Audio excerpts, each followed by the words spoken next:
மக்கள் கேட்டார்கள், டாஸ்மாக் கடைகளை மூடுங்கள். தமிழ்நாட்டில் இருக்கக்கூடிய அத்தனை குடும்பங்களும் அழிந்து கொண்டிருக்கிறது. வீட்டுக்கு வர வேண்டிய வருமானம் வருவதில்லை, பிள்ளைகள் படிக்க முடிவதில்லை, வீட்டு வாடகை கட்ட முடியல, சாப்பாடு வாங்க முடியல, துணி வாங்க முடியல, வாழ முடியவில்லை. எத்தனை இளைஞர்கள் பாதிக்கப்பட்டு உயிரிழக்கக்கூடிய நிலை. இந்தியாவிலேயே அதிகமாக இளம் விதவைகள் வாழக்கூடிய மாநிலமாக தமிழ்நாடு மாறிக்கொண்டிருக்கிறது. தயவு செய்து இந்த மதுக்கடைகளை மூடுங்கள். டாஸ்மார்க் மூடுவோம் சொல்லி நீங்க போன தேர்தல் சொன்னேன்.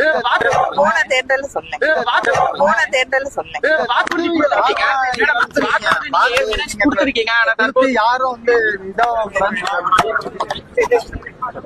திராவிட முன்னேற்ற கழகத்தினுடைய ஆட்சி உதயமான உடனே இந்த நீட் தேர்வை சட்டப்படி ரத்து செய்கிற முயற்சிகளை நாங்கள் முழுமையாக ஈடுபடுவோம், அதில் வெற்றி காண்போம் என்பதை நான் உறுதியோடு தெரிவித்துக் கொள்ள விரும்புகிறேன். எங்களுக்கு தெரியும் எப்படி ரத்து பண்ணணும்னு, நமக்கு தலைவருக்கு தெரியும். அதை சொன்னா கூட இந்த ஆட்சியாளர்கள் பாருங்க, எதுவுமே சொந்த புத்தியும் கிடையாது.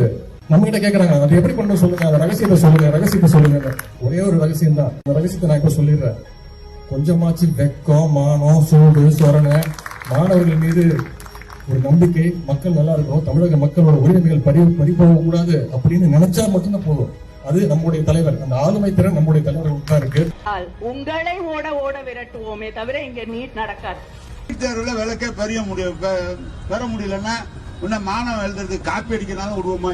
நாங்க மந்திரியா இருந்தா கண்டிப்பா செய்வோம். அப்புறம் என்னத்துக்கு தமிழ்நாட்டுல தீர்மானம் போட்டா யாரை ஏமாத்த? அயோக்கியத்தனம் இல்ல. ஒரு வார்டு கவுன்சிலர் கூட யோகிதராத ஒரு மனுஷனை போய் கோட்டையில முதலமைச்சர் உட்கார்றது நியாயமா?